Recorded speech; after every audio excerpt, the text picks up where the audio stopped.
Godavari global university Rajahmundry engineering, agriculture, pharmacy, health sciences degree కోర్సులకు అడ్మిషన్లు జరుగుతున్నవి. అందరికీ నమస్కారం. నేను Swaroopa Potlapalli. Welcome to Suman TV. Cine stars, celebrities ఏం చెప్పినా ఫ్యాన్స్ పిచ్చిగా ఫాలో అయిపోతూ ఉంటారు. ఇల్లీగల్ బెట్టింగ్ యాప్స్ ను ప్రమోట్ చేశారు అనే ఆరోపణలతో కొందరు సినీ స్టార్స్ మీద పోలీసులు కేసులు నమోదు చేశారు. ఇప్పటికే ప్రకాష్ రాజ్ అలాగే విజయ్ దేవరకొండ ఈడీ విచారణకు కూడా వెళ్లి వచ్చారు. ఇక ఆగస్టు 11వ తేదీన దగ్గుబాటి రాణా, ఆగస్టు 13వ తేదీన మంచు లక్ష్మీ ప్రసన్న కూడా ఈడీ విచారణకు వెళ్ళబోతున్నారు. ప్రస్తుతం నాతో పాటు ఉన్నారు సీనియర్ ఫిల్మ్ జర్నలిస్ట్, క్రిటిక్ ప్రభు గారు. ఆయనతో మాట్లాడి అసలు ఈ బెట్టింగ్ యాప్స్, ఈ కేసులు, ఆరోపణలు అనేవి ఈ సినీ స్టార్స్ వ్యక్తిగత ఇమేజ్ ని ఏమన్నా ప్రభావం చేస్తాయా, సోషల్ ఇన్ఫ్లుయెన్సర్స్ కి కూడా ఇది ఒక బిజినెస్ గా ఎలా మారిపోయింది అనేది తెలుసుకుందాం. నమస్తే ప్రభు గారు. మీరు కూడా ఫాలో అవుతూ ఉన్నారు కదా. విజయ్ దేవరకొండ ఈడీ విచారణకు వెళ్ళి వచ్చారు. ఎలాంటి ప్రభావం చూపించే అవకాశం ఉంది? విజయ్ దేవరకొండ కాకుండా మిగతా సెలబ్రిటీస్ పేర్లు ఏవైతే వినిపిస్తున్నాయో వాళ్ళందరూ బెట్టింగ్ యాప్ల్లో యాక్ట్ చేసేసి డబ్బులు తీసుకున్నారు అన్నట్టుంటే, అయితే ఈ బెట్టింగ్ యాప్లు అనేటువంటి తాలూకు అట్లా చేయటం వల్ల ఏర్పడినటువంటి ఈ దీన్ని ఒక రకంగా మానసిక వీళ్ళకి సంక్షోభం అనాలి, ఆర్థిక సంక్షోభం, నైతిక సంక్షోభం అనాలి. ఈ నైతిక సంక్షోభం అనేటువంటిది పూర్తి స్థాయిలో వాళ్ళకి తెలిసి ఒక నేర ప్రవృత్తితో చేశారా, ఎలాగైనా అక్రమ సంపాదన, అక్రమ ఆర్జనకు పాల్పడ్డారా అనేటువంటి దాన్ని మనం కనుక ఆ కోణంలో ఆలోచించినట్టయితే definitely they don't know anything about the criminal aspect of this particular issues. వీటిలో ఉన్న క్రిమినల్ ఆస్పెక్ట్స్ కూడా తెలియవు. బెట్టింగ్ యాప్ల్లో యాక్ట్ చేయటం అనేటువంటిది మామూలుగా మిగతా అడ్వర్టైజ్మెంట్స్లో చేయటం అనేటువంటిది ఎలాగో ఇది కూడా అలాగే అనుకొని చేశారు తప్ప వీటి వల్ల జరిగే నష్టం కానీ, వీటి వల్ల జరిగే పర్యవసానాలు కానీ, దీంట్లో ఉన్నటువంటి క్రైమ్ ఎలిమెంట్ కానీ వాళ్ళకి తెలియదు. తెలిసి చేశారనుకోవటం లేదు. అజ్ఞానంతో చేశారు, తెలియక చేశారు అనేటువంటిది మాత్రం ఒప్పుకోవచ్చు. చేసే ఉంటుంది, చేశారు అన్నట్లు. ముఖ్యంగా ఇంకోటి అంటే బెట్టింగ్ యాప్లకి, గేమింగ్ యాప్లకి మధ్య ఉన్న వ్యత్యాసం కూడా తెలియదు. ఏదో అడిగారు, వాళ్ళు అడిగారు, చేసాం, మాకేదో డిమాండ్ ఉంది, మాకేదో క్రేజ్ ఉంది కాబట్టి మమ్మల్ని అడిగారు అనేటువంటి ఒక అమాయకత్వం, అజ్ఞానంలో కొంతవరకు చేసింటారు తప్ప not with a criminal intention or criminal mindset అని మాత్రం చెప్పగలం. So have to wait and see. ఏది ఏమైనా వీటి పట్ల ఒక పూర్తి స్థాయి అవగాహన. ఇది ఎందుకంటే కొత్తగా ఎమర్జ్ అయినటువంటి టెక్నాలజీ. ఈ గేమ్స్, బెట్టింగ్ యాప్స్ కానీ, గేమింగ్ యాప్స్ కానీ కొత్తగా ఎమర్జ్ అయినటువంటి టెక్నాలజీ. ఈ టెక్నాలజీలో ఉన్నటువంటి చట్టబద్ధత ఏమిటి అనేటువంటి దాని పట్ల పోలీసులకే అవగాహన లేదు. ముఖ్యంగా ఈడీకి కానీ వీళ్ళకి కానీ ఏ పరిధిలోకి వస్తుంది, under what section this crime falls under అనేటువంటి దాని మీద ఒక అవగాహన లేదు. ఓ బెట్టింగ్ యాప్స్లో చేయటం అనేటువంటిది ఒక నేరం. వీళ్ళని అంత నేరస్తులు అయితే ఇమీడియట్గా తీసుకెళ్ళి అరెస్ట్ చేసి ఉండాల్సింది కదా. ఆ చట్టంలో ఉన్నటువంటి అస్పష్టత కారణంగానే ఇంత స్థాయిలో ఇది ఇంకా జరుగుతూ ఉంది. కానీ ఏ ఒక్కళ్ళు కూడా విచారణకు వెళ్ళిన ప్రతి ఒక్కళ్ళు కూడాను మేము మాకు తెలియక మేము చేసామని కొంతమంది చెప్తున్నారు. బెట్టింగ్ యాప్ కాదు మేము చేసింది, గేమింగ్ యాప్ అని కొంతమంది చెప్తున్నారు. ఏవైనా విచారణలో తెలుస్తాయి ఫైనల్గా, అంతే తప్ప మై ఫిలిం పీపుల్ ఇంటెన్షనల్గా ఇది చేసింది కాదని మాత్రం చెప్పగలను. పెద్ద పెద్ద స్టార్స్ వాళ్ళు ఏం చెప్పినా కానీ ఫ్యాన్స్ బాగా వింటారు, ఫాలో అవుతారు. అలాంటిది ఇలాంటి బెట్టింగ్ యాప్స్ ని ప్రమోట్ చేస్తూ ఇది క్రైమ్ అని మాకు తెలియదు, అవేర్నెస్ లేదు అని చెప్పడం కూడా కొంత నమ్మదగినట్టుగా ఉండదు. నమ్మదగినట్టుగాను లేదు. కొంతమంది నిజంగా తెలియక చేసిన వాళ్ళే ఉన్నారు. కొంతమంది ఏం కాదు లేనటువంటి నిర్లక్ష్యంతో చేసిన వాళ్ళు ఉన్నారు. పూర్తి స్థాయి శుద్ధపూసలని మనం సమర్థించబోవటం లేదు దీన్ని. ఇది తప్పు. ఒకటి తెలిసిన తర్వాత కూడా ఒక చట్టబద్ధత అనేటువంటి దానికి, చట్ట వ్యతిరేకమైనటువంటి చర్య అనేటువంటిది తెలిసాక కూడా చేయటం అనేటువంటిది తప్పు. ఎవరైనా ఒప్పుకోవాల్సిందే. వీళ్ళు శుద్ధపూసలా కాదనేటువంటి త్వరలో తెలుసుద్ది. అప్పటిదాకా అనుకోవటం మాత్రం అయితే ఒక నేర ప్రవృత్తి కలిగిన వాళ్ళు కాదు వీళ్ళెవరూ కూడాను. ఇంత పెద్ద పెద్ద పేర్లు ఇప్పుడు రాణా దగ్గుబాటు కానీ, విజయ్ దేవరకొండ కానీ, లక్ష్మీ ప్రసన్న కానీ, ప్రకాష్ రాజ్ కానీ. ప్రకాష్ రాజ్ ఎన్ని కార్యక్రమాలు చేస్తుంటారు ఆయన. ఇది ఇచ్చే చిల్లర డబ్బుల కోసం ప్రకాష్ రాజ్ పాల్పడి చేశారా? నో. పూర్తి స్థాయి అవగాహన లేకుండా అదేదో చేసినటువంటిది. రాణా ఏంటి, రాణా స్థాయి ఏంటి, వాళ్ళు ఏంటి, వాళ్ళ ఫ్యామిలీ బ్యాక్గ్రౌండ్, ఈ చిల్లర డబ్బుల కోసం రాణా పని చేస్తాడా? విజయ్ దేవరకొండ స్థాయి ఏంటి, లక్ష్మీ ప్రసన్న స్థాయి ఏంటి? వీళ్ళందరూ కూడా డబ్బుల కోసమో లేకపోతే ఇదిగో అది వాటి పట్ల పూర్తి అవగాహన లేకపోవటం, అది మాత్రం నేను చెప్పగలను. తర్వాత అది నిజంగానే ఉద్దేశపూర్వకంగా చేశారనేటువంటిది రేపు చట్టంలో నిరూపితమైంది అనుకోండి, the law will take its own course.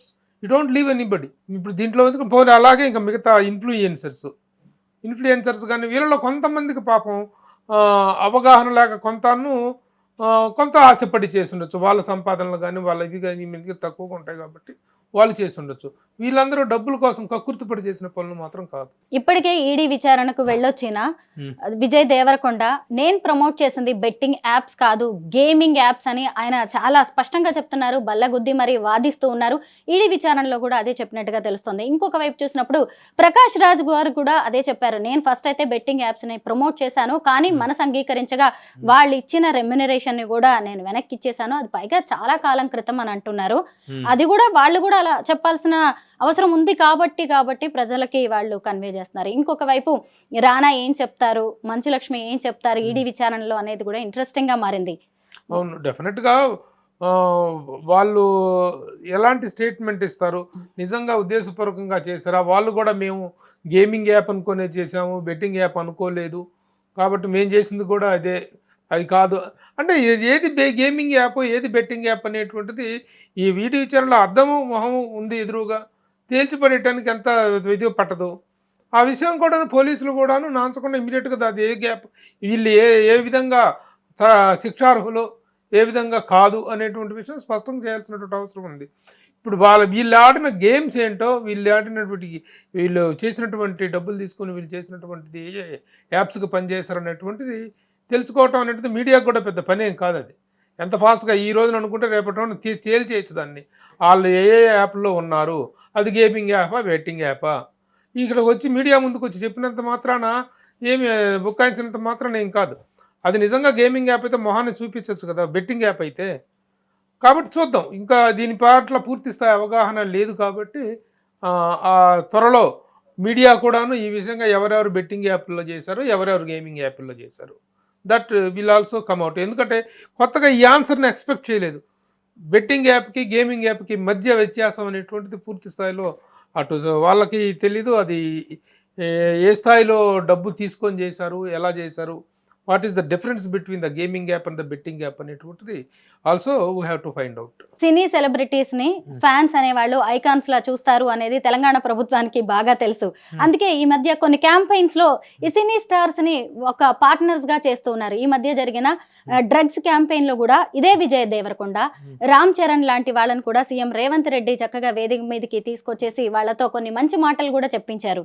ఇది కూడా మనం ఖచ్చితంగా ఆహ్వానించదగ్గ పరిణామమే కదా. అలాగే పుష్ప 2 సినిమా టైంలో కూడా ఈ డ్రగ్స్ కి సంబంధించి 2 నిమిషాల నిడివి గల ఒక వీడియోను కూడా పెట్టాల్సి ఉంటుందని ప్రభుత్వం అంది.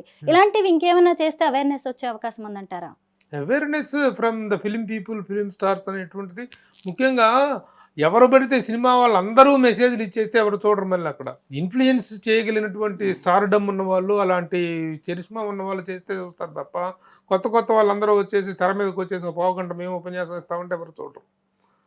మేము 2 నిమిషాలు కదా 2 సెకండ్లు చెప్పినా ఎవరు చూడరు. ఆ పాపులారిటీ ఉన్న వాళ్ళు చెప్తే డెఫినెట్గా వారి తాలూకు ప్రభావం గ్యారంటీగా ఉంటుంది.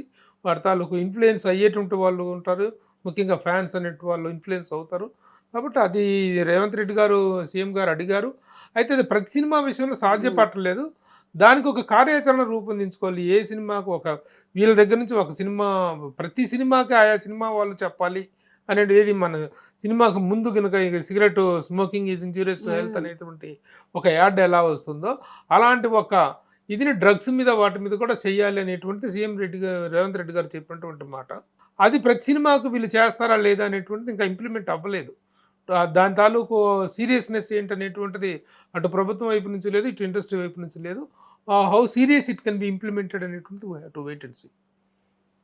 ఆర్టీసీ ఎండీగా ఉన్న వీసీ సజ్జనార్ గారు ఒక లోకల్ బాయ్ నాని అనే సోషల్ ఇన్ఫ్లుయెన్సర్ ఒక బెట్టింగ్ యాప్ని ప్రమోట్ చేస్తున్న వీడియోని బయట పెట్టి ఆయన ట్వీట్ చేయడంతో మొత్తానికి ఈ బెట్టింగ్ యాప్స్ తేనె తుట్టే అనేది కదిలింది. అక్కడి నుంచి ఇంకా అసలు దర్యాప్తు మొదలు పెడితే ఎంతమంది సోషల్ మీడియా ఇన్ఫ్లుయెన్సర్స్, వర్షిణి కావచ్చు, అలాగే విష్ణుప్రియ, శ్రీముఖి, సుప్రీత, ఇలా టేస్టీ తేజ, ఇంకెంతో మంది బయటకు వచ్చారు. ఆ తర్వాత సినీ సెలబ్రిటీస్ కూడా బయటకు వచ్చారు. కేసు ఎటో పోతుందిలే అనుకున్నారు, కానీ ఈడీ వరకు వెళ్ళింది, విచారణలు కూడా జరుగుతున్నాయి.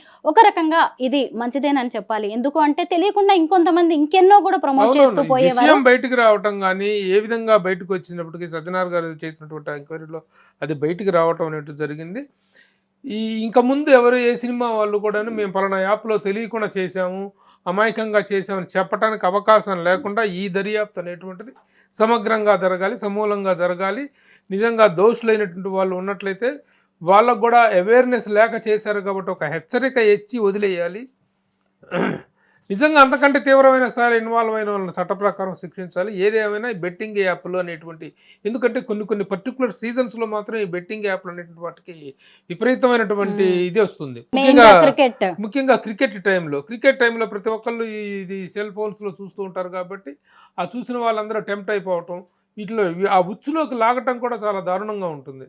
ఆ బెట్టింగ్ యాప్లోకి దిగిన తర్వాత ముందు వీళ్ళకి ఏదో లాభం వచ్చేసినట్టు, వీళ్ళకి వేలు వచ్చేసినట్టుగా చూపించేసి వీళ్ళు టెంప్ట్ అవ్వటమే, ఇంకా బెట్టింగ్లు పెంచుకుంటూ వెళ్ళిపోయి వేలు లక్షలాది రూపాయలు పోగొట్టుకుంటుంది. ఎవరు అంటే మిడిల్ క్లాస్ యూత్. పరీక్షలకని డబ్బులు ఇస్తే, ఫీజులు కడతానికి డబ్బులు ఇస్తే, ఇంట్లో పనులకు డబ్బులు ఇస్తే ఈ డబ్బులన్నీ తీసుకెళ్ళి ఆ బెట్టింగ్ యాప్లో పడేసి సర్వనాశనం అవుతున్నాయి మధ్యతరగతి కుటుంబాలు, మధ్యతరగతి యువత.